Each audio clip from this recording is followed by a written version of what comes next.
नमस्कार। कार्यक्रम अलगधारमा यहाँलाई हामी हार्दिक स्वागत गर्छौँ दर्शकवृन्द। दर्शकवृन्द, यति बेला खास गरिकन प्रमुख दलहरू अहिले महाधिवेशनको चटारो लागेको छ। भर्खरै तामझामका साथ नेकपा एमाले चितवनमा महाधिवेशन गरेको छ। अन्य दलहरू महाधिवेशन गर्ने क्रममा छन् दर्शकवृन्द। र यति नै बेला विश्व स्वास्थ्य सङ्गठनले अब फेरि एकपटक कोरोना भाइरसको सङ्क्रमणको आशंका जनाएको छ र नेपालले पनि यसतर्फ पाइला चालेको छ कि खास गरिकन अफ्रिकन देशहरूबाट ओमिक्रोन नामक भाइरस, यो डेल्टा भाइरसभन्दा अलिकति केही कडा, तर त्यसको लागि सतर्कता अपनाउन आह्वान गरेको छ। त आज प्रमुख रूपमा आज यिनै विषयमा चर्चा गर्नेछौँ। त्यसका लागि आज हामीले निम्त्याएका छौँ स्वास्थ्य मन्त्री विनोद खतिवडा। म उहाँलाई स्वागत गर्न चाहन्छु। स्वागत छ मन्त्रीजी। नमस्कार, धन्यवाद। मन्त्रीजी, अब तपाईँ मन्त्री भइहाल्नुभयो। 48 सालदेखि नियमित रूपमा जित्दै आएको मकवानपुरबाट, तर मन्त्री बन्न भने 30 वर्ष लागेछ। कस्तो लागिरहेछ? छैन, त्यस्तो केही लागेको छैन। यो हुनु नहुनुसँग यसको कुनै अर्थ हुँदैन। जिम्मेवारीको कुरो हो। म पार्लियामेन्टमा छँदै थिएँ। पार्लियामेन्ट र मन्त्री भने कुनै दूरीको कुरो होइन। बाघले नदेखा वनले नदेखा बाघ होइन। त्यसले गर्दा कुनै यसमा अतिरिक्त अनौठो मान्नुपर्ने अथवा अतिरिक्त खुसी हुनुपर्ने, अतिरिक्त दुखी हुनुपर्ने। अनि मन्त्री बन्ने यत्रो छाड किन हुँदो रहेछ त? किन गरे? पार्टी विभाजनपछि मात्रै मन्त्री बन्नु होइन। कसले किन गरे, तछाड मछाड किन गर्थे, पहिला किन गर्थे थाहा छैन। म तछाड मछाड गरे तपाईँले सुने पनि थिएन होला। विरोध कतिवटा मन्त्रीको लाइनमा तछाड मछाड भनेर योभन्दा अगाडि पनि सुन्नुभएको थिएन होला। म साइलेन्ट बस्ने मान्छे हो, आफ्नो ड्युटी पुरा गर्ने मान्छे हो। पार्टी भनेको समग्रमा कार्यकर्ताको मूल्याङ्कन गर्छ भन्ने विश्वासमा गर्ने मान्छे हो म। त्यस कारण योभन्दा अगाडिकाले किन गरेनन्, केलाई गरेनन्, मलाई किन छानेनन्, ओम्नी र 70 करोडलाई किन छाने, त्यो छान्नेहरूले जान्ने कुरो हो। त्यो छान्नेहरूले जान्ने कुरो हो। त्यो झन्डामा एउटा पावर हुन्छ, आकर्षण हुन्छ भन्थ्यो नि। मैले त्यस्तो केही देखाएको छैन। त्यो गलत चिन्तन र सोच हुनेहरूको कुरो हो। त्यो पावर पहिलेको विरोध खति बढाएर अहिले मन्त्री पछिको विरोध खति एउटै हो। केही फरक छैन। तपाईँले भोग्दा, फोन गर्दा, कुरा गर्दा सबै पाउनुभयो होला। केही फरक छैन। जसको भित्र मनमा चाहिँ अतिरिक्त आकाङ्क्षा हुन्छ, उसले चाहिँ नि पद प्रतिष्ठा दण्डलाई चाहिँ नि नागरिकमाथि शासन गर्ने शक्तिको रूपबाट बुझ्छ। मैले पोलिटिक्समा बुझेको, आज जति राम्रो जिम्मेवारीको पदमा पुग्यो त्यति जनताको सेवा गर्ने, त्यति नम्र हुने, त्यति जिम्मेवारीपूर्ण काम गर्ने, त्यति अझ विद्यार्थी हुँदा जति थियो त्योभन्दा अलि म्याच्योर्ड भएपछि अझ जिम्मेवार बन्ने, मान्य हुँदा अझ जिम्मेवार बन्ने, मन्त्री हुँदा अझ जिम्मेवार बन्ने, त्यो काममा, व्यवहारमा, अभिव्यक्तिमा, सबै कुरामा। र आफूले योभन्दा पहिला गरेका कयौँ चिजहरू चाहिँ कस्तो रहेछ भनेर मनमा समीक्षा गर्ने। म विद्यार्थी हुँदा बोलेको कुरो र अहिले मैले बोलेँ भने फरक हुनुपर्छ। किन भन्दा म त्यो विद्यार्थी सुरुवाती राजनीतिको बेलामा थिएँ। सुरुवाती बेलामा मैले उटपट्याङ कुरो पनि गरेँ होला, अनेकौँ कुराहरू गरेँ होला। अब प्रधानमन्त्री भएपछि, मन्त्री भएपछि, पार्टी अध्यक्ष भएपछि, पार्टीको जिम्मेवार नेता भएपछि मैले त्यही उटपट्याङ, त्यही फटाहा गफ, त्यही ढाँट्ने कुरा, त्यही छल्ने कुरा, त्यही झुक्याउने कुरा गरेँ भने म पार्टी नेता कसरी हुन सक्छु? पार्टी नेता भएपछि पार्टीको नेता बन्नु पऱ्यो। गुटको नेता हुनु भएन, व्यक्तिको नेता हुनु भएन, चाकरीबाजको नेता हुनु भएन। समग्र पार्टी कामको हित, पार्टी काममा लागेको, पार्टीको लागि योगदान गरेको मूल्याङ्कन हुनु पऱ्यो। त्यो भयो भने पार्टी नेता हुनसक्छ। होइन मेरो चाकरीमा को आउँछ, मेरो गुटमा को आउँछ, मलाई कसले जय जयकार गर्छ, मेरो आलोचना गर्ने को हुन् भन्ने भिड त बढ्दो हो नि त। चाकरी गर्ने कामका मान्छे, चाकरी भन्दा पनि विभिन्न डेलिगेसन काममा भिड गर्ने मान्छेहरू आउँछन्। अनि सामान्य त्यहाँ हाम्रो नेपालीमा एउटा संस्कार विकास भएको छ, शक्तिको पूजन गर्ने। हामी धर्म कर्ममा पनि सबभन्दा महादेवलाई पूजा गर्छौँ। भद्र देवताहरूको हामी पूजा गर्दैनौँ। महादेव उद्दण्ड छन्, विनाश गर्न नि सक्छन् भन्ने कुरो धार्मिक ग्रन्थमा लेखिएको छ। एकैचोटिमा विनाश गरिदिन सक्ने, भङ्ग गरिदिन सक्ने, भूकम्प ल्याइदिन सक्ने उद्दण्ड गर्छन्। त्यसले चाहिँ मान्छे डराउँछन्। अनि उद्दण्डको पूजा गर्छन् धार्मिक ग्रन्थमा पनि। भनेपछि त्यो शक्तिलाई पूजा गरे, कृपया मलाई दुःख नदेऊ, मेरो घरबार नबगाइदेऊ, भूकम्प नल्याइदेऊ, रोग व्याध नल्याइदेऊ, तिमी बौलायो भने त मेरो सबै संसारै ध्वस्त हुन्छ, यो सृष्टिको विनाश नगरिदेऊ भनेर महादेवको पूजा गर्छन्। बिचरा भद्र भलादी भगवानहरू विष्णुको कसले पूजा गर्छ? खोइ गर्दैन। त्योभन्दा अरू भगवानहरूको पूजा गर्दैनन्। काली दक्षिण काली उत्तर काली पूर्व काली को छन् कालीका खुब पूजा गर्छन् बलि पनि दिन्छन् ल तिमीलाई भोग लाग्यो खाऊ रगतै खान मन छ भने मानवको किन खान्छौ भनेर जानवरको लगेर तिमीलाई रगतको भोग लाग्यो बरु यो खाऊ तर हामीलाई चाहिँ नाश नगर भनेर बलि दिन्छन् कसलाई भन्दा कालीहरूलाई जोसँग शक्ति छ जो शक्ति छैन बिचरा चाहिँ आनन्दले बसेका छन् उनीहरूलाई कसले पूजा गर्ने यत्र देवताका श्रीमतीहरू थुप्रै छन् उहाँ गर्दैन खासै परिवर्तन चाहिँ तपाईँलाई के लागेको छैन त्यस कारण तपाईँले थुप्रै मान्छे आउँदाउनु भन्दा यस्तो यस्तो चिजमा विश्वास गर्ने केही पर्सेन्ट 1-2% मान्छे चाहिँ ओहो विरोध पनि मन्त्री भएछ एकचोटि जाउँ फेरि रिसाउँछ कि न टिभी मार्फत भने चाहिँ म रिसाउन्न पूजा गर्नेहरू आउँदैन म रिसाउन्न तपाईँ ढोका हुनुहोस् जस्तो हिजो अस्ति हुनुहुन्थ्यो त्यस्तै गर्नुहोस् त्यही व्यवहार गर्नुहोस् अलिक खरो स्वभाव त पहिलेदेखि नै तपाईँको हुँदै हो नि अनि सत्य बोल्दा खरो देखिन्छ अघि मैले भने चाकडी गरेर बोल्दा नरम देखिन्छ त्यही हो त्यो खरो भने त्यही हो तपाईँहरूले भन्ने गरे खरो सत्य बोल्नेलाई तपाईँहरू खरो भन्नुहुन्छ मिलाएर चिटिक्क पारेर सबैलाई चित्त बुझ्ने कुरो गऱ्यो भने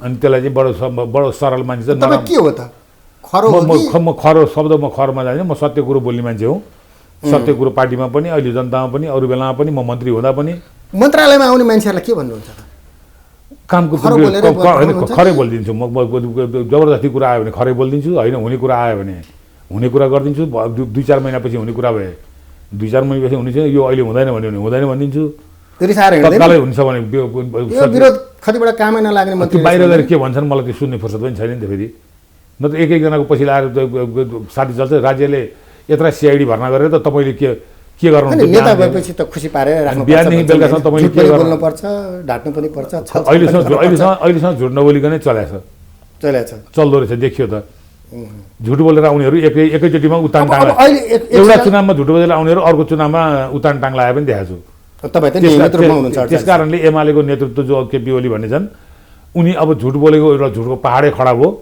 त्यो पहाड खडा भएपछि अब उनको उतान टाङ्लाने बेला आयो ठिक छ म त्यसमा आउँला अहिले अझ तपाईँको खास गरिकन मन्त्रालयतिरै फोकस गरौँ अब तपाईँ फोकल अहिले मन्त्रालयमा हुनुहुन्छ कोभिड बढेको समय भर्खर अलिकति त्राण पाएको छ फेरि एकपटक डब्ल्युएचओले भन्दैछ होइन के हुँदैछ त काम त हुँदैछ अहिलेसम्म विश्व स्वास्थ्य सङ्गठनले वा विश्वका विभिन्न सम्पन्न मुलुक भनौँ या विज्ञान प्रविधिमा औषधि उत्पादनमा के भन्छ त्यसलाई योगदान गरेका मुलुकहरू भनौँ अथवा अग्रणी मुलुकहरू भनौँ अब कोभिड पनि सुरुमा आउँदाखेरि यसको भ्याक्सिन थिएन केही महिना लगाएर अनुसन्धान गरेर केही देशले उत्पादन सुरु गरे डब्ल्युएचओले मान्यता दियो त्यो भ्याक्सिन हामीले तुरुन्त ल्याउन थाल्यौँ सुरुमा ल्याउन थाल्दाखेरि विवाद भयो तपाईँले देखिहाल्नुभयो यो रोग व्याधिसँग ल्याउने भ्याक्सिनमा पनि कमिसनका खेल भएर ओम्निकाण्ड भनेर व्यापक चर्चै भयो त्यसकारण त्यसले गर्दा फेरि केही समस्या ढिलो भयो तर हामीले सरकार सम्हाल्दाखेरि जम्मा 46 लाख भ्याक्सिन आएको थियो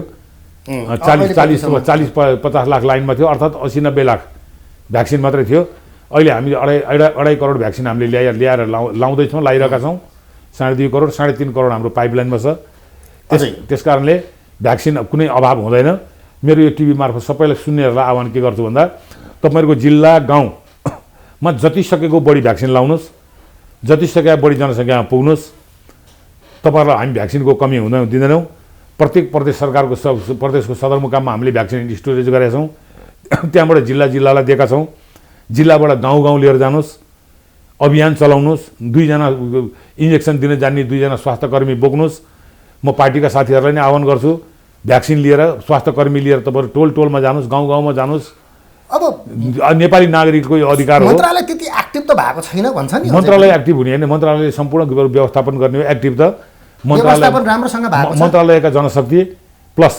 समाजमा रहेका निर्वाचित प्रतिनिधिहरू तपाईँ मन्त्री भएपछि क्षमता बढ्यो भ्याक्सिनलाई स्टोर गर्न सक्ने बढाएको छ फ्रिजहरू नै 9-9 हजारका फ्रिजहरू नै 200-300 भन्दा बढी हामीले वितरण गरिसकेका छौँ हामी दिनमा लगाउन सक्ने क्षमता बनायौँ हामीले ठ्याक्कै अङ्क गणितमा छैन हामी आवश्यक पर्दा दिनको 2 लाखसम्म लगाउन सक्छौँ 2 लाखसम्म त्यो प्रक्रियामा छ अहिले पनि दिनमा 2 लाख होइन हामी अहिले हामीलाई भ्याक्सिन लाउने नलागेका नागरिक हामीसम्म आएनन् स्वास्थ्य केन्द्रसम्म आएनन् त्यस कारणले हामीले 24 घण्टा काठमाडौँका 11वटा उहरू खुला राखेका छौँ तपाईँ अहिले बिरौ सेटल पाटन जुनसुकै बेला जानुहोस् तपाईँ भ्याक्सिन लाउनु पाउनुहुन्छ या पहिलो या दोस्रो तपाईँ अहिले कोटेश्वर बल्खु कहाँ जाने भनेर आम मानिसहरूलाई कतिलाई त थाहा पनि छैन मैले भन्दैछु त बिर अस्पताल पाटन अस्पताल प्रसुति अस्पताल के अरे टिचिङ अस्पताल टेकुदेखि लिएर 10-11वटा अस्पताल तपाईँ जुनसुकै बेला जानुहोस् कोशी अस्पताल, भेरी अस्पताल, के अरे वीरगञ्ज अस्पताल जुनसुकै बेला जानुहोस्। सरकारी अस्पताल गए पनि अहिले लगाउन सकिन्छ। त्यसपछि तपाईँ ठुला सहरको अहिले मैले काठमाडौँमा सुरु गरेको छु, अरू सहरलाई पनि गर भनेको छु। के भन्छ, काठमाडौँका तपाईँ बल्खु चोकमा जानुहोस्, कोटेश्वर जानुहोस्, कलङ्की जानुहोस्, यता गोङबु बस पार्क जानुहोस्।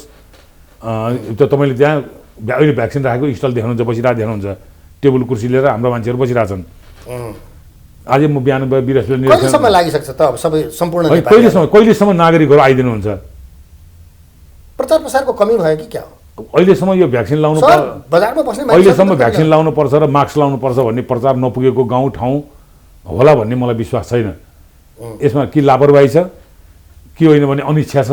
कहाँ त्यहाँसम्म गएर नि भ्याक्सिन लाउनुलाई भनेर या कहिले केही पर्सेन्ट हल्ला छ। भ्याक्सिन लायो भने के हुन्छ, छाट्छन्, बान्दा हुन्छ, रिङ्गट लाग्छ, अथवा यस्ता खालका परिवार नियोजन हुन्छ, के हुन्छ, यस्ता अनेकौँ र्युमरहरू पनि समाजमा नयाँ चिज हुँदा चल्छ। त्यसले पनि केही मान्छे प्रभावित भएका होलान्। त्यसले गर्दा कोही अशक्त बिरामीकै कारणले पनि होला।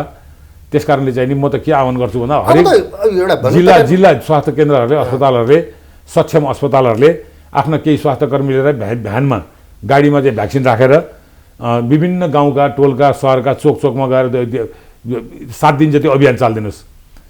यहाँ भ्याक्सिन लाउनुहोस्, निःशुल्क लगाउनुहोस् भन्ने एउटा ब्यानर झुन्ड्याएर पहिलो नलगाएका पहिलो लाउनुहोस्, दोस्रो नलगाएका दोस्रो, एउटा पहिलो लगाएकाले दोस्रो कार्ड लिएर आउनुहोस्, लगाउनुहोस् भनेर सानो माइकिङ गरे पनि भयो, विज्ञापन गरे पनि भयो, चुप लाएर बसे पनि हिँड्नेले देख्छन्। त्यो गर्दा पनि भयो। अनि गाउँ अहिले हामीले सदरमुकाममा र वडाको सदरमुकाममा तोकिएको मितिमा लगायौँ। अब त्यसलाई विस्तार गरेर निर्वाचनको बुथ, चुनावको बेलामा एउटै वडामा 4 वटा 3टा बुथ हुन्छ, त्यो नागरिकलाई सुविधा होस् भनेर मतदानमा 1.5-2 घन्टाभन्दा पहाडी जिल्लामा पनि चाहिँ नि पैदल यात्रा गर्न नपरोस् भनेर हो। अब म आह्वान गर्छु हाम्रो स्वास्थ्य कर्मी साथीहरूलाई त त्यसलाई सहजीकरण गर्न लायन्स, जेसिस, परोपकार, रेड क्रस अथवा यस्तै खालका अनेकौँ सामाजिक सङ्घ संस्थाहरूलाई पनि म आह्वान के गर्छु भन्दा उनीहरूले सहजीकरण गरिदिने, कोहीले ढुवानीमा गरिदिने, कोहीले बोक्न गरिदिने। 2 जना स्वास्थ्य कर्मी लिएर तपाईँ एक दिनभरिमा 5 वटा ठाउँ 2 घन्टा मात्रै बसिदिनु भयो भने 5 ठाउँ पुग्न सक्नुहुन्छ। भन्दाखेरि अहिले भ्याक्सिनको कमी छैन। कमी छैन, कमी हुन दिन्न पनि। त्यसले त जतिसक्यो बढी लगाइदिनुहोस् अनि लक्षित समूहमा पुगिदिनुहोस्। 12 देखि 18 को फाइजर आइपुग्यो। 12 देखि 12 को हामीले 1 लाख फाइजर आएर हामी प्रयोगात्मक रूपबाट टिबी, क्यान्सर स्कुलहरू खोल्न थालिसके। अनि कुरो बुझ्दैन, उत्पादन नभएपछि स्कुल खुल्यो भनेर तपाईँले कुनै पनि प्रश्नलाई चाहिँ हामी कहाँ केन्द्रित गरौँ भन्दा सम्भव र असम्भव कुरा, सम्भव कुरा पनि गरेन भने आलोचनाको कुरा। अनि 12 सम्मको योभन्दा अगाडि किन नआएको त भन्दा उत्पादनै भएको थिएन। उत्पादन नभएपछि ल्याउने कुरो भएन, हामी उत्पादन गर्न सक्दैनौँ। अनि 12 को उत्पादन भएपछि हामीले बुक गऱ्यौँ 1 करोड भ्याक्सिन। हामीले 1 हप्ता 10 दिनभित्रै हामीले अमेरिकासँग बुक गऱ्यौँ, म्याडोना र चाहिँ के अरे फाइजर। अब त्यसपछि 1 लाख उनीहरूले तुरुन्तै पठाए। त्यसलाई हामीले बिरामी, वृद्धहरू, किडनी, के अरे यो फोक्सो, कलेजो, मुटु, क्यान्सर, यो यस्ता यस्ता अनेकौँ रोग व्याध भएका बालबच्चा भने 12 वर्ष माथिका र चाहिँ नि तपाईँको चाहिँ नि वृद्धहरू, यो 12 वर्षसम्मलाई भने पनि माथिका जुनसुकै एजलाई लाउन मिल्छ। खालि मुनि मात्रै 12 सम्म जान सक्ने हो। त्यो वृद्धलाई पनि हामी लगायौँ। अनि भनेपछि अब हामीले त्यो बुक गरेर पैसा क्याबिनेटबाट पास गरेर पैसा पनि हामीले पठाएको। उनीहरूले लगभग 1 महिना भनेका थिएन, मलाई लाग्छ डिसेम्बर लास्ट। त्यो पनि स्कुलमा पठाउनुहुन्छ? होइन, हामी म यस्तै गरी अभियानमा 1 करोड भन्नु न। अब 12 र 18 वर्षको बालबच्चा कति होला हाम्रो? 30 लाख, 35 लाख, 40 लाख, 40 लाखको हाराहारी छन् भने चाहिँ 1 करोड छ भने 40 दुना 80 भ्याउने भयो। 1 करोड त्यसबाट त हामी बिरामीलाई, बच्चालाई, वृद्धलाई पनि लगाउँछौँ भने अब 1 करोड छ भने भ्याउला नभ्याउला भने चिन्तै भएन। महिना दिनभित्र आइपुग्छ। उनीहरूले त्यसै भनेको छ। अब सन्तुष्ट हुनुहुन्छ होइन मन्त्रालयको कामबाट? होइन, मैले काम गर्न सकिन। मेरो तपाईँले भनेको कोरोना केन्द्रित व्यवस्थापनमा मैले कुनै कमी राखेको छैन। अहिलेसम्म भएका गतिविधि विवादास्पद छैनन्।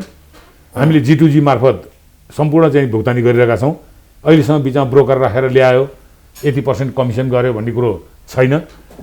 या त सरकारसँग पत्राचार गरेका छौँ, या एम्बेसी मार्फत गरेका छौँ, या उत्पादन कम्पनीसँग सिधै, त्यो पनि चाहिँ सम्बन्धित देशको राजदूतावासलाई सरकार ट्रान्सपरेन्ट छ होइन? ट्रान्सपरेन्ट छ पुरै।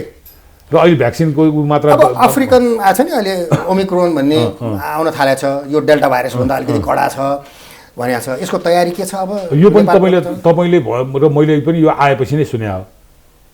र यो पनि विशेषज्ञहरूले भनेपछि यसको नाम ओमिक्रोन रहेछ, आएछ भनेर तपाईँले र मैले कहिले सुने भन्दा जुन दिन यसका विज्ञहरूले भन्न थाले भने कडा रहेछ भन्ने पनि तपाईँले थाहा पाएको कहाँबाट भन्दा उसले भनेर अब त्यसको तयारी होइन अब मैले भनेको या भने अब यसको मतलब के हो भर्खर हामीले थाहा पायौँ थाहा पाएपछि यसको हुनसक्ने सुरक्षात्मक उपायहरू के हुन सक्छन् हामीले मास्क लगाउँछौँ दूरी कायम गरेर भिडभाड नगर कैयौँ कुरो त भनिरहेकै छौँ भन्दा भन्दै पनि देखिरहनु भएको छ कुम्भ मेलाहरू ठुला भेलाहरू भइरहेकै पनि छन् अब त्यहाँ लाठीचार्ज गर्न मिल्दैन त्यो त विवेक सम्मत कुराहरू हुन् कैयौँ कुरा बाध्यताका पनि कुरा होलान् त्यसले गर्दा त्यसलाई के आलोचना गरेर बस्ने भन्दा पनि त्यो भिडमा पनि भ्याक्सिन लगाउने ठाउँ PCR टेस्ट गर्ने ठाउँ राख्दियो भनेको छु मैले त जाऊ अब चितवनको ठिक छ तपाईँ चितवनमा ल्याइहाल्नुभयो कुरो जोडदार एमालेको त्यत्रो तामझामका साथ जुन गरिन् त्यत्रो देखियो होइन हेत्तेरी बेकार छोडिएछ पार्टी जस्तो लागेको छैन त्यस्तो त लाग्दैन किन लाग्ने सत्यको पक्षमा हिँडेपछि तामझाम त्यसले केही असर गरेन तपाईँ तपाईँले धार्मिक ग्रन्थमा एक्लो बृहस्पति झुटा भन्ने पनि सुन्नुभएको छ सायद पृथ्वी गोलो छ भन्ने ग्यालिलियो हो कि कसले भने हुन् नाम तल माथि पर्न सक्ला बेग्लै कुरो गोलो छ भन्ने मान्छे पहिला एउटै थिए सबैले चेप्टै भनेको थिए तर उसले धेरै लडाइँ गरेपछि गोलो नै भनेर प्रमाणित गर्यो झापा आन्दोलन गर्दा हामी यत्रो थियौँ पुष्पलालले पार्टी खोज्दा यत्रो थियौँ काङ्ग्रेसको पनि सायद सबभन्दा अग्रज पार्टी खोल्नेले खोल्दाखेरि यत्रै थियो होला तपाईँले आँखामा हेर्दा पञ्चायत पनि अजङ्गको देख्नु भएको थियो राणा अजङ्गको देख्नु भएको थियो राजा अजङ्गको देख्नु भएको थियो त्यो हराउँछ अजङ्ग अनि ठिक विचार लिएन भने हराउँछ नि राणाले मान्छे किन पछि लागे त तपाईँहरुका होइन राणा जिन्दाबाद भन्ने पछि लाग्ने पनि थिए पञ्चायत हाम्रो राजा हाम्रो देश प्राणभन्दा प्यारो छ भन्ने पनि पछि लागेको थियो त्यही राजा हटाउन त्यही जनता फेरि हटाउन त्यत्रो जनता लाग्यो तपाईँले देख्नु भएको छ पञ्चायत हटाउन त्यत्रो जनता हिँड्या तपाईँ आफै हिँड्नु भएको छ मै हिँडेको छु तपाईँको बाउ र मेरो बाउहरू सायद त्यो सोध्न पनि सक्दैन थियो होलान् त्यस कारण मूल कुरो भनेको सही विचार र सही पक्ष के हो भन्ने कुरोमा भर पर्छ त्यस कारण अलग ढङ्गले गलत चिन्तन लिएर हिँडेको कारणले हामीले विद्रोह गरे हौँ उनी पतनोन्मुख बाटोमा हिँडेको पार्टी हो केपी ओली त्यसको नेतृत्व गरिरहेका छन् जसको बोलीमा व्यवहारमा काममा चतुर्याई हुनु ठिक हो चतुर्याईलाई फटाइमा परिणत गर्नु बेठिक हो उनी आफ्नो भएको चतुर्याईको क्षमतालाई फटाइमा परिणत गर्दैछन् चार्ल्स सोबराज र नटवरलालसँग नि बुद्धि थियो तपाईँ मसँग भन्दा अरू ठुलो मान्छेहरूको भन्दा पनि धेरै बुद्धि थियो फटाइको पछि लाग्यो हुन्थ्यो सबै होइन फटाइ नबुझेर पछि लाग्यो फटाइ गर्नेले गरिरहेछ तर मान्छे भ्रममा छन् मान्छे त भ्रममा त रहन्छ त तपाईँले दुरुस्त पारेर दुरुस्त अब रियल अवस्था 5 वर्ष अगाडि रेल आउँछ भन्ने मान्छेले पत्याइदिए भूमध्य सागरमा पानी जहाज हिँड्छ भन्छ पत्याइदिए इलेक्ट्रिक बसको सिटामा बसेर उद्घाटन गरेर प्रधानमन्त्री हिँडिदिए ती सबै तपाईँका पछि लाग्छन् पछि सबै नभनौँ न समाजमा अनेकौँ विचारहरू छ समाजमा हामीले खोजेकै त्यो अनेक विचारको फुलबारी खोज्या हो त्यसमध्ये जनमतले जसलाई रुचाउँछ जहाँ जान चाहन्छौ जहाँ जसलाई चाहन्छ जनमत त उता देख्यो नि त तपाईँले देखेको कुरालाई मैले असत्य भनिरहेको छैन मैले तर अन्तिममा जित सत्यको हुने हो त्यस कारण हामीले पनि महाधिवेशन गर्न बाँकी छ तपाईँले त्यहाँ पनि भिड देख्नु होला काङ्ग्रेसले गर्न बाँकी छ त्यहाँ पनि भिड देख्नु होला त्यत्रै आउँछ माओवादीको भिड देख्नु होला त्यहाँ पनि देख्नु होला फाटो कुरा गर्दै हुनुहुन्थ्यो त्यो भिडमा खोप राख्ने व्यवस्था गर्नुभएको थियो 5-7 मैले गरेको थिएँ राख पनि भनेको थिएँ उनीहरूले माग गरेको एमालेको कार्यकर्ताहरू अहिले काङ्ग्रेसका अधिवेशन भइरहेछन् विभिन्न ठाउँ मैले त्यहाँ पनि गएर बस भनेको एमालेकोमा राख्नुभयो चितवनमा मैले राख भनेको थिएँ राखे हुनुपर्छ बुझ्नुपर्छ विचारमा तपाईँहरूको विचार चाहिँ ठिक अब तपाईँ आफै मूल्याङ्कन गर्दै जानुहोस् न दुईचोटि संसद भङ्ग गर्ने अदालतले दण्ड लाउँछ तैपनि चाहिँ लाज शरम नहुने मिटिङ बैठक केही नगर्ने महाधिवेशनले पारित गरेका विधान र प्रतिवेदन नमान्ने सामूहिक नेतृत्व व्यक्तिगत जिम्मेवारी कम्युनिस्ट पार्टीको चलन हो उहाँ त अब त झन् नीति होइन बलियो भएर आउनुभयो हुनुहोस् त्यो मेरो त शुभकामना नै रहन्छ नि पतनतिर जाने कुरोबाट चाहिँ बचेर उहाँहरू राम्रो काम गर्न शुभकामना नै रहन्छ तर पतनतिर जान लागेका मान्छेलाई शुभकामना दिन सकिँदैन पतनमा तपाईँहरू जान लाग्यो उता जान थालेको पतनतर्फ जान तपाईँहरू चाहिँ प्लेन उडे जस्तो हराउँदै जान्छ बिलाउँछ भन्नुभएको थियो नि त खोइ उहाँले भने त्यही त अलिक छोटो चिन्तन उडेको प्लेन जस्तो छोटो चिन्तन भने छोटो चिन्तन अल्प भर्खरै होइन छोटो चिन्तन अल्प बुद्धि भनेकै त्यही हो क्षणिक रूपले तल मान्छेलाई रमाइलो हुने कुरो बोलिदिने विज्ञानको सत्यलाई लुकाइदिने त्यो ठुलो प्लेन देखिएको त आकाशमा पुगेर बिलाउँछ अनि त्यो त एउटा निश्चित दूरी पार गरेपछि कोरियामा पुगेर चाइनामा पुगेर भारत पुगेर अमेरिका पुगेर त्यो बिलाएको प्लेन त फेरि चट्ट निक्लिन्छ विज्ञानले उच्चतम विकास गरेको प्रविधि हो त्यो तर उहाँले के देख्नुभयो तपाईँहरू त्यो प्लेन होइन प्लेन होइन उहाँले के देख्नुभयो त्यो उडेको देख्नुभयो सानो हुँदै गएको देख्नुभयो हराएको देख्नुभयो तर यो प्लेन हराएर आफ्नो गन्तव्यमा पुगेर लाइन गर्छ त्यो निक्लिन्छ यो बनाएकै यसकै लागि हो यो उहाँले के सिकाउनु पर्थ्यो यो हराएको होइन है तिमीहरू भ्रममा पर्ला हो गन्तव्यमा गएको हो यो त गन्तव्यमा तपाईहरु चाहिँ अब गन्तव्यमा लाग्नु यो विज्ञानले विकास गरे उच्चतम चिज हो भन्नु पर्ने ठाउँमा के भनिदिनु भयो हरायो सिद्धियो भनिदिनु भयो हो यो चिन्तन भन्न खोजेँ मैले समाजमा के मेसेज 10-11 क्लास पढाए बच्चाले के भन्लान् हो मैले भन्नु खोजेँ मान्छेको जत्रो बुद्धि हो जत्रो चिन्तन हो अनि आदत व्यवहार हो फटा बोल्ने आदत व्यवहार थियो फटा बोलिदिनु भयो अनि तपाईँको अध्यक्षले त अब एमालेलाई बत्ती बालेर खोज्नुपर्छ अबको इलेक्सनमा भन्दै हुनुहुन्थ्यो अबको इलेक्सनमा खोज्नु उहाँले कसरी भन्नु कुन बेलामा कसरी भन्नु बेग्लै कुरो हो उहाँको मनसाय भनेको अब हिजो जुन आकारमा देखिनु भएको थियो त्यो क्षीण हुँदै जान्छ हिजोको आकारमा तपाईहरुलाई नबोलाउँदाखेरि अलिक खसरक्क लागेन लाग्दैन हामी त जाँदै जाँदैछौँ नि त्यो त्यही मैले चतुर नटवरलाल भने मैले त्यो चतुर्यै बुद्धि राम्रो काममा प्रयोग गरे भन्थ्यो उहाँलाई के थाहा थियो भन्दा बोलाए आउँदैनन् भनेर यस्तो पतन पार्ने के बोलाए पनि जानुहुन्थेन त्यो उहाँलाई थाहा थियो कुनै हालतमा जाँदैन थियौँ त्यसकारण उहाँले के गर्नुभयो अग्रिमै मैले बोलाएको निम्तामा आउँदैन भन्यो भने त मेरो बेद हुन्छ त्यसमा पहिले नै तँलाई बोलाउन भनेपछि त आनन्द भयो हो यसलाई भन्छ बेइमानीपूर्ण चतुर्य यसलाई खेल भन्छ हो त्यसमा उहाँ माहिर हुनुहुन्छ मैले भनिहालेँ नि चार्ल्स शोभराज नटवरलालसँगले आफ्नो बुद्धिलाई जसरी दुरुपयोग गरेको थियो त्यो मामलामा उहाँ अब्बल हुनुहुन्छ त्यसमा हामीले चाहेको त्यही नै बुद्धि त्यही क्षमता चाहिँ नि कम्युनिस्ट पार्टी सिर्जनामा विस्तारमा प्रयोग गरिदिएको भए कति राम्रो हुन्थ्यो तपाईँहरूको त सानो छ नि समूह पनि हरेक चिजको सुरुमा सानै हुन्छ महाकविको कविता पढ्नुहुन्छ भने आँखा सानै हुन्छ दिपको टाउको ए गिदी यति छ तपाईँको हात होइन यो गिदी यत्रो छ त तपाईँको मुख बोलाउने आँखा हेराउने हात चलाउने त्यसले नै गर्छ आँखा यत्रो छ त्यसले सबै थोक जस्तो यो हातले खुट्टाले देख्दैन त्यसले साना ठुला भन्ने कुरो त त्यो कुनै त्यसको अर्थ हुँदैन त्यसले गर्ने काम र त्यसले दिने विचार प्रमुख कुरो हो त्यो भिड केही होइन भिड हो तर त्यो भिडलाई समुचित नेतृत्व भएन र गलत बाटोमा डोर्याएको ठाउँमा उहाँहरू हिँड्दै हुनुहुन्छ अबको नेतृत्व ठिक ठाउँमा जाँदैन केपी ओली छौन्जेल जाँदैन केपी ओली भीमरावको स्ट्यान्डले चाहिँ ठिक ठाउँमा ल्याउँछ कि होइन यही महाधिवेशनको नाटक देखिहाल्यो दुईटा टोल महाधिवेशन हामीले दुईटा अभ्यास गऱ्यौँ प्रजातान्त्रिक अभ्यास गऱ्यौँ डर त्रास कोही कसैलाई थिएन निर्धक्कसँग मान्छेले उम्मेदवारी दिएका थिए 5 पद थियो भने 15 जना उम्मेदवार थिए 100 थियो भने 200-300 उम्मेदवार थिए भीमरावजीले गलत गर्नुभयो त्यहाँ कसले व्यक्तिले गलत गरे भीमरावजीको हालत के हुन्छ अनि सुरुबाटै नियन्त्रण गर्दै गए उनले यो प्रश्न देखिया छ त्यो गलत गरे होइन मैले त के अनुमान गरेको थिएँ भने गलत तयारै निकाल्छ भन्ने अनुमान गरेको थिएँ दुईटा टिभीमा मैले इन्टरभ्यू पनि दिएको थिएँ सायद यो पनि उनको कानमा पुग्यो भएर यो त अति नै हुन्छ भनेर रोकिया हुनुपर्छ नभए ती केही पनि अलिकति पनि चिन्तन भएका लोकतान्त्रिक चिन्तन भएका जनताको बहुदलीय जनवाद भनेर मुखले ट्याउट्याउ गर्नेहरूले यो त मदन भण्डारी भन्ने उनले नै भनेको जनवादको विरुद्धमा हामी जानुहुन्न भन्ने मान्छे पनि त्यहाँ केही बाँकी छन् अझ सायद तिनीहरूले सम्झाएर होला कमसेकम पिटाइ खाएर लखेटेर फाटेको कोट हल्लाउँदै त्यहाँबाट उहाँहरूले निक्लिन परेन त्यही नै उहाँको लागि म शुभकामना दिन्छु र दुवैजनाले भए पनि आँट गर्नुभयो त्यसको लागि पनि शुभकामना दिन्छु यदि मतदान भएको छैन र मतदान बाँकी छ भने चाहे 500 नै भोट ल्याउनुहोस् त्यति आँट गर्नुभयो 500 नै भोट ल्याउनुहोस् त्यो तपाईँहरूको चाहिँ चिङ्गारी हो आगो हो त्यही बसेर पनि सुधार्नको लागि तपाईँले पहिलो पाइला चाल्नुभयो त्यो भीमरावलजी घनश्यामजीहरूसँग नियमित तपाईँहरूसँग सम्पर्कमा हुनुहुन्छ तपाईँहरूको मार्गनिर्देशन अनुसार उहाँहरूले राजनीतिक पार्टीगत हिसाबको सम्पर्क छैन तपाईँसँग जसरी सम्पर्क छ उनीहरूसँग त्यस्तै हो त्यसले व्यक्तिगत खाना खानुभयो बस्नुभयो कहाँ जानुभयो सामान्य चाहिँ भोलि चुनाव हारजित भयो भने त्यहाँ के दुःख दिए तिमीलाई भनेर सोधिएला त्यो छ त्यो बेग्लै कुरो हो त्यो यो केपी ओलीसँग पनि चल्छ के यो सौहार्दता हलो गर्छ भेट्दा एउटा मान्छेलाई भेट्दाखेरि जे हुन्छ त्यही हुन्छ नि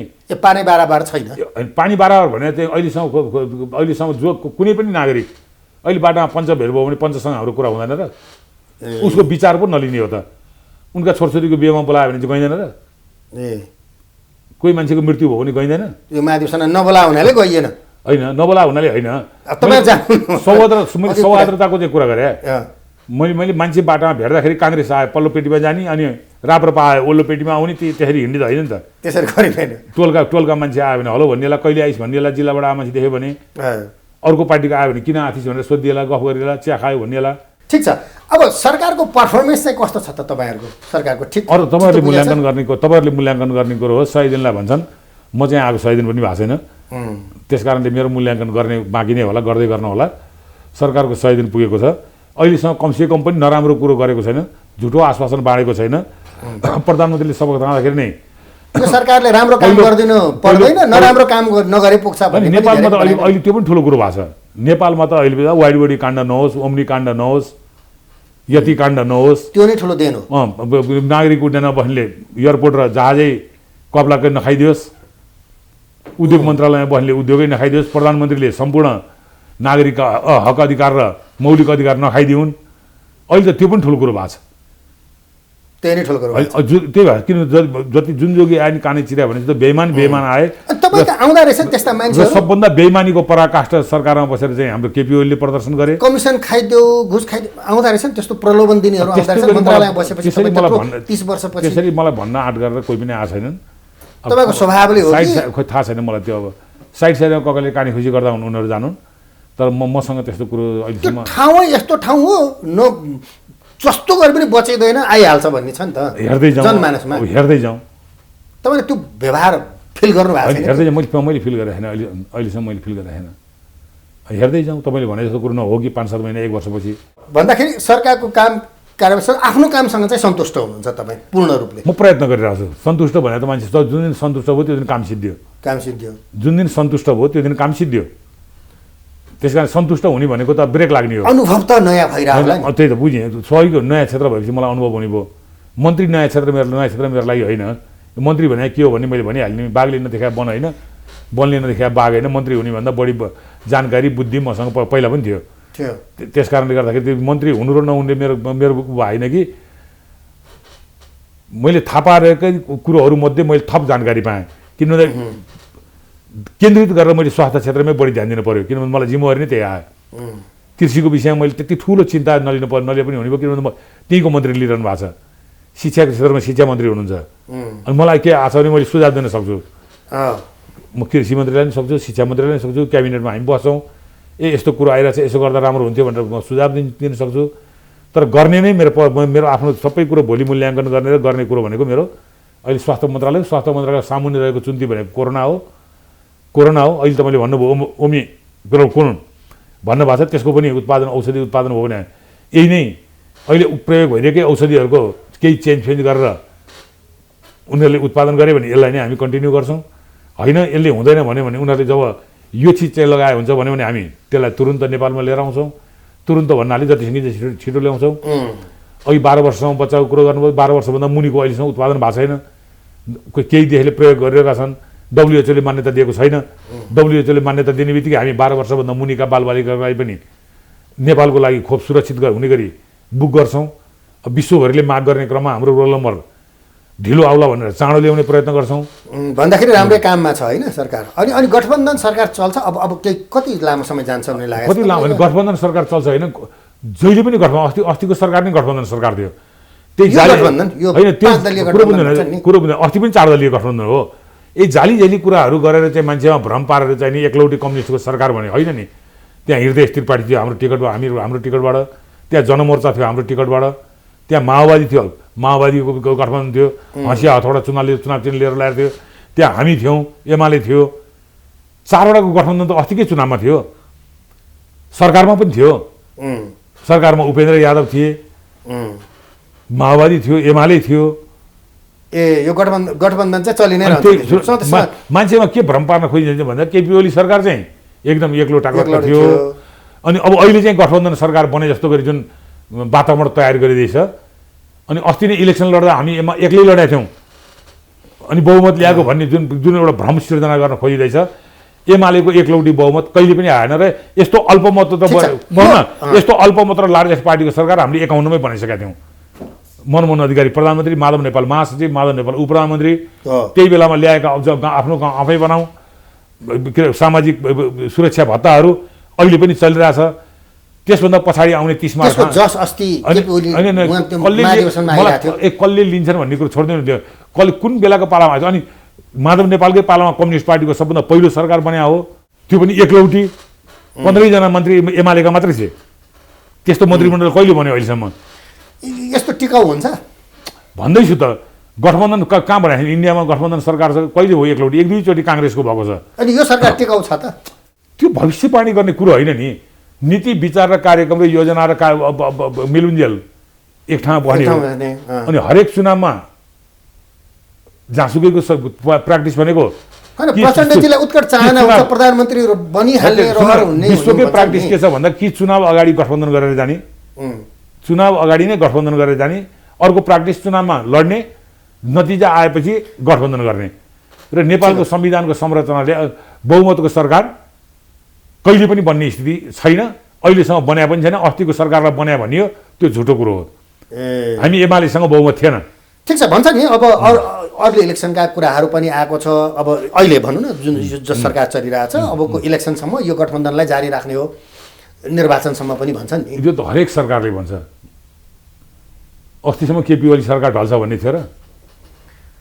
यो 5 वर्ष चल्छ त्यति मात्रै हो र आउँदो 20 वर्ष कम्युनिस्टको सरकार बन्छ कसैले तेस्रो आँखा पनि नहेर भनेर केपी ओलीले खुब उफ्री भाषण गर्थे त त्यो भन्न सकिने ठाउँ चाहिँ छैन तपाईँकै मिडियामा खोलेर सुन्नुहोस् न 2/3 को भने सरकार त 5 वर्ष चल्दो रहन्छ बुद्धिहीनता भएपछि चलाउन नजानेपछि प्रचण्डजीले अलिकति ड्राइभर खराब छ भने बलियो गाडी नयाँ गाडी दिनुहोस् के अर्थ पर्थ्यो लगेर खाल्डा हालिदिन्छ थोत्रै गाडी दिनुहोस् माधवजी र प्रचण्डजीहरूलाई रहर भएको छैन अहिले प्रधानमन्त्री पुरानै गाडी दिनुहोस् चलाउन जान्ने ड्राइभर छ भने आफै पेच कस्छ आफै मर्मत गर्छ मोबिल सिद्धिहाल्छ पुर्याउँछ गन्तव्यमा अब यो सरकारले गन्तव्य पुर्याउने हामी उद्देश्य त्यही हो तर तपाईँले म कति दिन बाँच्छस् भन्नुभयो भने मैले भने म फटा हुन्छु के आधार भन्ने मैले त्यसकारण सरकार भने बन्ने र गिर्ने यो प्रजातान्त्रिक अभ्यासको कुरो हो अर्कोले कुनै दिन बहुमत लिएर आउँछ भने अर्कोको बन्छ हामी धारे हात लाएर सरापेर बस्दैनौँ अनि यो अर्ली इलेक्सन अहिले नै पनि अर्को कुनै गठबन्धन बनेर अथवा यही भएका गठबन्धनले छोडेर अर्को गठबन्धन बहुमत बन्यो पार्लियामेन्ट्री सिस्टममा पार्लियामेन्टमा बहुमत हुनु पर्यो सरकार बनाउन त्यही नै हो बहुमत कहिले बनाएर ल्याउँछ भने हामी बाहिर जानु पर्यो भने मरिजा मलाई हटास भनेर सरापेर बस्दैनौँ केपीले जस्तो अहिले त बिहानदेखि बेलुकासम्म स्वागतै गर्नुहुन्छ जापान स्वागत त गर्ने त्यो यति नत्र भने किन आफूलाई चाहिँ नि यो प्रतिस्पर्धामा सामेल हुने बहुदलको शासन अल्पमतको प्रतिपक्ष मदन भण्डारीले हामीलाई सिकाएर गएको त्यही नै हो धारा हात लाउनु हुँदैन हुँदैन बहुमत बनाउनु आफूले प्रमाणित गर्नु पर्यो सकेन भने अर्कोलाई दिनु पर्यो यही कुरा सरकारमा बसुन्जेल फुर सबैको भोट लिएर जब आफू नालायक हुँदै गए सबैले छोड्दै गए विश्वास गर्न छोडे अविश्वास बढ्दै गयो त्यसपछि संसद भङ्ग गरिदिने त्यसपछि अदालतले त बेठिक भनेर भन्छ फेरि संविधान विरुद्ध अर्को पनि भङ्ग गर्ने राष्ट्रपतिलाई दुरुपयोग गर्ने पनि आशंका छ यो प्रणाली समाप्त हुने पनि त्यो पनि ठुलो कुरो होइन भने यता संविधानमा सबै कुरोको व्यवस्था छ अर्ली इलेक्सन पनि छ मध्यावधि पनि प्रणाली समाप्त हुने पनि छ अविश्वास छैन अविश्वासको प्रणाली समाप्त त आन्दोलनले गर्छ राणा शासनको प्रणाली समाप्त हुने कुरो कहिले त्यतातिर जानला छैन म त देख्दिनँ होइन अस्ति तपाईँले यो सिस्टम अस्ति चितवनमा कमल थापाजी अब तपाईँकै क्षेत्रको व्यक्ति होइन कमल थापाजीले भन्दै हुनुहुन्थ्यो उहाँले केपी ओलीको बयान गर्दै गर्दै गर्दै ल्याएर चाहिँ नि अब एउटा तपाईँले होइन एउटा निर्णय गर्नुपर्छ एउटा भन्ने किसिमको कुरा गर्दै हुनुहुन्छ हो त उनीहरूको त सिक्वेन्स मिलेको छ गर्न नि सक्छन् त्यो अपेक्षा राखेको छु भन्दै वामपन्थ भएर रामपथ हिँडेकै छन् जलहरी हल्लाउँदै हिँडेकै छन् प्रतिगमनकारी बाटो समातेकै छन् कम्युनिस्ट विचारधारालाई छोडेकै छन् त्यसले कमल थापासँग केपी ओलीको विचार मिलाएको छ मैले भनेकै छु त त्यति मात्र होइन मैले त अझ एक स्टेप अगाडि के भनेको छु भने हामी 36 को आन्दोलन 46 को आन्दोलन 22 को आन्दोलनमा लागेका शक्तिहरू यो आन्दोलनलाई बैलगाडा नबनेका शक्तिहरू हामी एकजुट भएर चुनाव लड्नै सक्छौँ अहिले आन्दोलनमा लागेका शक्तिहरू मिलेर सरकार बनाएका छौँ आउँदो इलेक्सनमा पनि हामी वाम गठबन्धन गर्छौँ भनेर त हामीले भन्नै सकेका छौँ तर के ढुक्क भएर बुझ्नुहोस् भने पार्टी नै हुन् हामी वाम गठबन्धन गरेपछि बाँकी रहन्छ काङ्ग्रेस एक्लै चुनाव लड्छु भनिरहेछ अनि त्यसपछि बाँकी रह्यो एमाले राप्रपा त्यसका केपी ओली र कमल थापाको चाहिँ सिक्वेन्स एकदम मिलिरहेछ उसलाई चिमटे उसलाई दुख्ने उसलाई आँखा तरे अर्कोलाई त्यस्तो सिक्वेन्स मिलिरहेछ त्यस कारण मैले भनिसकेँ त एउटा काँधमा हलो एउटा काँधमा सूर्य बोकाएर एमाले कार्यकर्तालाई गाई धमाउँदै केपी ओलीले डोर्याउँछ धेरै भयो यही हो वामपन्थी आन्दोलन समाजवादतिर जाने यात्रा भनेको राप्रपासँग मिलेर उहाँलाई यो प्रणाली चित्तै बुझ्या छैन पटक्कै त्यो आन्दोलनमा सहभागिता नहुनाले आन्दोलनमा उहाँले बोलेका बोलीले नै पुष्टि भएको हो त्यसका माथमा हामी बेवकुफ हामी एमालेहरू त्यो बेलाका बेवकुफ भन्दै जनतालाई उनले बैठकमा मैले त्यो बेला गल्ती बोलेँ, मैले त गणतन्त्र आउँदैन भन्ठाने, राजा नै टिकिरहन्छन् भन्ठाने, यदि सानो आन्दोलनले राजा कहाँ जान्छ र भन्ठाने, मेरा बाबुबाजेले राजा भने पहाड हो कुम ठोक्न जाने भनेर भन्थे, त्यही नै भन्ठाने। त्यस कारणले मबाट गल्ती भयो, मलाई अब मैले गणतन्त्र माने, त्यस कारणले मलाई नेता नै भएर अगाडि बढ्न देऊ भनेर पार्टीमा उनले चाहिँ नि तुरुक्क आँसु चुहाएपछि मान्छे सुध्रिन्छ भन्ने मान्यता राख्ने मान्छे हौँ हामी। सुध्रे होला नि भन्ठानी हो, तर बाहिर मधुर मुस्कान भए पनि मह घोलेको जस्तो देख्यो भने महमा विष मिसिया रहेछ, भित्र कुटिलता रहेछ, भिडमा कसै गरी कम्युनिस्ट पार्टी कब्जा गर्ने र यसलाई दक्षिणपन्थी धारमा लगेर बिसाउने, अनि क्रमशः फेरि दक्षिणपन्थी बाटो हुँदै उस्तै परि राजाकै शरणमा पुग्ने, नभए पनि हाम्रो अहिले स्थापित भएका धर्मनिरपेक्षता, सङ्घीयता, समावेशिता यी सबै चिजलाई ध्वस्त पार्ने र सम्पूर्ण शक्ति आफूलाई प्रजातन्त्रको नाममा केन्द्रित गर्ने र निरङ्कुशतातर्फ हाबी हुने, त्यो कुरो प्रधानमन्त्री हुँदा पनि उहाँले गरेर देखियो, अहिले महाधिवेशन गर्दा पनि देखियो। आफू अध्यक्ष बन्नलाई आफैले नाम प्रस्तावित गर्ने, अब त्यो कुरा रोकियो। यो हल महाधिवेशनले चुनियो नि, चट्ट ल म प्रस्तावित गर्छु अध्यक्ष केपी ओली भनेर कसले भन्ने भन्दा आफैले, उपाध्यक्ष फलानु भन्ने कसले भन्दा आफैले, त्यो हलले होइन देखिहाल्नुभयो। त्यस कारणले मान्छेभित्र रहेको महत्त्वाकांक्षा चाहिँ नि त्यसले हिटलरी प्रवृत्ति अथवा अरू पनि थुप्रै विश्वका तानाशाह छन्, नाम लिन सक्नुहुन्छ। त्यसले गर्दाखेरि त्यसले मैले त्यतापट्टिको चर्चै नगर्न चाहेको कारण के भन्दा पतनतिर गइसकेको जान खाए मान्छेलाई हामीले पार्टीमै बस्दा धेरै सुधार्न खोज्यौँ। बाटोमा आऊ भन्न खोज्यौँ हामीले, दाइ नगरेको बहर जस्तो उनी बुरुक उफ्रिँदै हिँडे, बाटो हिँड्नुभन्दा आलिकानलाई हिँड्न थाले, अर्काको बाली नमास भन्यो बाली नाच्दै हिँडे। तिमी पछि तिमीभन्दा मुनिका भविष्य छन् बा भन्न सिकाइहाल्यो, त्यो बा भन्ने बच्चालाई त कमसेकम बच्चाको त भविष्य हेर्देऊ। कम्युनिस्ट आन्दोलन जीवित भयो, कम्युनिस्टको लोकप्रियता बाँचिरह्यो भने तिमीलाई बा भन्नेहरूले पनि भोलि जनमत पाइरहन्छन्, जनमतले विश्वास गरिरहन्छ। तिमीले यो सबै ध्वस्त पार्यौ, कम्युनिस्ट भन्ने खतम रहेछन् भन्ने पार्यौ भनेदेखि कम्युनिस्ट भने ऊ केपी ओली जस्ता हुन्छन् भन्ने उदाहरण समाजमा बस्यो भने तिमीलाई बा भन्नेहरूको पनि, जसलाई हामी दोस्रो पुस्ता, तेस्रो पुस्ता, चौथो पुस्ता भन्छौँ, सिद्धिन्छ। त्यसरी तिमी एक्लैले गरेको अपराध, तिमीले गरेको यो अपराध तिमी एक्लैले मात्र दण्ड पाउने होइन, सिङ्गो कम्युनिस्ट आन्दोलन पछिका आउने पुस्ताले पनि दण्ड पाउँछन्। त्यसले नगर यो भन्दा नमानेपछि भिरमा गइसकेपछि ल तिमीहरू भिरतिर जाऊ, पतनको बाटोतिर जाऊ, हामी कमसेकम जे जति सक्छौँ हामी कम्युनिस्ट आन्दोलन जोगाउँछौँ र हामी बस्छौँ भनेर। जसरी झापा विद्रोह भएको थियो, जसरी केशरचन्द्र रायमाझीसँग विद्रोह भएको थियो, जसरी मसालसँग माओवादीहरूले विद्रोह गरेका थिए, त्यही ढङ्गबाट हामीले यो पार्टी अब दक्षिण पन्थमा गएर पतन हुने बाटोमा पुग्यो भनेर र व्यक्तिवादमा पुग्यो, भगवान पूजनमा पुग्यो, भगवानप्रति आस्था राख्नेतिर पुग्न थाल्यो, मार्क्सवाद पनि होइन भनेर हामी छोडेर अहिले अगाडि बढिरहेको छौँ। हामी यसमा केपीसँग छैन, हामी यसमा सन्तुष्ट छौँ। 7 प्रदेशमा हामी 3 प्रदेशमा बलियो छौँ, 7 प्रदेशमा बलियो छौँ, अरू 4 प्रदेशमा पनि हामी दोस्रो तेस्रो चौथो पोजिसनमा छौँ। केपीले 7 प्रदेशमा केपीले केन्द्रीय सरकार र 6 प्रदेशको सरकार कम्युनिस्ट सरकार ध्वस्त पारेर जनतामा चरम निराशा सिर्जना गर्न खोजेका थिए। त्यसलाई हामीले कमसेकम 4वटा प्रदेशको सरकार वामपन्थी नेतृत्वमा जोगाएर राख्यौँ। देखिहाल्नुभयो अहिले हाम्रै पार्टीको 2 जना मुख्यमन्त्री छन्, माओवादीका 2 जना मुख्यमन्त्री छन्, 4वटा प्रदेश कमसेकम हामीले जोगायौँ। यो राष्ट्रिय सभा प्रदेश सभालाई हेरेर त उनका धुन्धकारी प्रवृत्तिले गर्दा केन्द्रीय सरकारमा काङ्ग्रेस आयो, 2टा प्रदेशमा पनि काङ्ग्रेस आयो। यदि सही ढङ्गले हिँडे भए यो हुँदैन थियो। भोलिको दिनमा साँच्चै अरू इलेक्सनमा गयो भने तपाईँहरूको पोजिसन चाहिँ के रहन्छ? राम्रै आउँछ पोजिसन? होइन, हामी तोकिएको समयमा इलेक्सन गर्छौँ, चुनावको नतिजा केपी ओलीले भने जस्तो वडा सदस्य पनि माधवले जित्दैन, समानुपातिकमा पनि आउँदैन, एउटा वडा माधवले मान्ने हुने कुरो त नसोचे हुन्छ। प्रचण्डले वडा सदस्यमा जमानत जस्तो हुन्छ, यस्ता विद्यार्थी उडनठेउला विद्यार्थीले गर्ने भाषण, अल्प ज्ञान भएका भर्खर काङ्ग्रेसमा लागेका, भर्खर कम्युनिस्टमा लागेका, अखिलमा लागेका विद्यार्थीले गर्ने भाषण जस्तो म चाहिँ एउटा उच्च ओहदामा पुगेका पार्टीको ठुलो पार्टीका अध्यक्ष र प्रधानमन्त्री भएका व्यक्तिहरूले त्यसरी बोलिरहेको देख्दाखेरि मलाई अचम्म लाग्छ।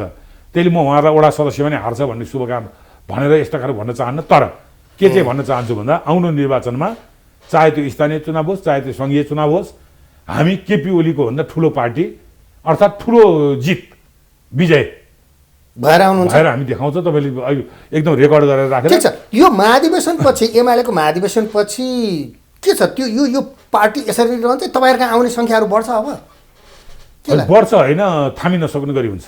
भेल आउँछ अब थामी नसक्ने गरी हुन्छ भनिहाल्ने मैले। यस्तोमा कसरी बस्छन् भने मान्छे, तपाईँलाई ओडाको चुनावमा लड्न दिँदैन, जिल्लाको चुनाव त्यो देखिएको भिड तपाईँको आउँछ न? सुन्न, पार्टीभित्रको लोकतन्त्रमा यस्तो तानासाही गर्ने मान्छेले भोलि स्थानीय चुनावको टिकट बाँड्दा, संसद र सङ्घीय संसदको टिकट बाँड्दा 100% प्योर गोल्ड भन्छ नि, 24 क्यारेट आफ्ना दासहरूलाई उनले टिकट दिन्छन्। दासहरूलाई। अनि त्योभन्दा बेगर यो मलाई अलिकति आलोचना गरेको थियो, यसले 3 वर्ष अगाडि मलाई यस्तो आलोचना गरेको थियो, यसले 4 वर्ष अगाडि पार्टीमा द्वन्द्व हुँदाखेरि मलाई यस्तो हुँदा थियो, यसले 5 वर्ष अगाडि द्वन्द्व हुँदा माधव नेपालपट्टि थियो, यो यसले अस्ति प्रधानमन्त्री खुस्काउने बेला सही गरेको थियो। ऊ हाम्रो 10 भाइको हालत देख्नु त, न गोदावरीमा अनुहार देखियो, न यहाँ कुम्भ मेलामा अनुहार देखियो, न निर्णयमा, न मञ्चमा, न कार्यक्रममा, न प्रस्ताव पारित गर्ने कुरामा। तर समेट्यो नि त, समेट्या हो कि त्यो मेट्या हो, त्यो तपाईँ हेर्दै जानु, हिलेदारले मेट्या हो कि समेट्या हो त्यो त। न अब रघु पन्त भन्ने मान्छेले यो नेपालमा छ र भनेर खोज्नु पर्ने भयो। हिजो एमालेमा रहँदा वा माधव नेपालसँग रहँदा सधैँ सुनिन्थ्यो। अब हराउँछ, खै अरू 10 भाइ बिलाउँछन्, देखिहाल्नु भने होइन। त्यसले ती त बिचरा भए कि दास बस्नु पर्यो, पाइयो। अलिकति पनि मसँग स्वाभिमान र उ छ भने त्यहाँ मान्छे बस्न सक्दैन। फर्केर त्यस कारणले जो स्वाभिमान छन् उनीहरू फर्किन्छन्। अब यो पञ्चायतै अहिले पनि ठिक छ भनेर हिँड्ने मान्छे नि छन् नि। अघि तपाईँले कमल थापाकै नाम लिनुभयो, विधानमा बकाइदा राजतन्त्र फिर्ता ल्याउने भनेर एकदम ठिक थियो, एकदम भनेर हिँड्ने पनि पार्टी छ नि त हो। त्यस्तै गरी केपी ओलीको तानासाही नै ठिक छ, एकदम छ। उहाँले उहाँको उँधो वायु दुईटै बाख्ना आउने छन्। उहाँको पाइतालाको माटो छ उहाँ भने पनि टिका लाउने पनि मान्छे 24 क्यारेटको गोल्ड चाहिँ तपाईँहरू हो होइन? त्यो भन्दिनँ म। हामी बोलेको कुरो गर्छौँ, शुद्ध गर्छौँ, वामपन्थी राजनीति गर्छौँ। यसलाई दक्षिणपन्थी धारतिर जान दिँदैनौँ। जसरी अगाडि दक्षिणपन्थी धारमा जान खोज्दाखेरि अगाडिका कम्युनिस्ट पार्टीहरूले पुर्खाले विद्रोह गरेका थिए, त्यसै गरी हामीले विद्रोह गरेका हौँ। त्यस कारणले हामी यसलाई सही ढङ्गले सञ्चालन गर्ने प्रयत्न गरिरहेका छौँ, प्रयत्न गर्छौँ र जनमत हामीतिर आकर्षित हुन्छ। किन भन्दा अहिलेसम्म इतिहासमा र धर्ममा सत्यको विजय भएको छ। अस्थायी रूपले असत्यको बाहिर हेर्दाखेरि आँधीहुरी पनि आउँछ नि, त्यो 24 घन्टा 12 महिना आइरहँदैन। 1 घन्टा, 1 मिनट, 1 दिन आउँछ जान्छ। बाढी पहिरो आउँछ, नआउने होइन। त्यस कारणले कहिले काहीँ त प्रकृतिको नियम अनुसार भन्दा तपाईँहरूकोमा चाहिँ त्यो बाढी पहिरो आउँदैन? तपाईँहरूको पार्टीमा हामी कहाँ होइन, हामी पनि त्यस्तै गरी बिग्रिँदै गयो भने आउँछ, नआउने होइन। फेरि यस्तो कुरो नै होइन।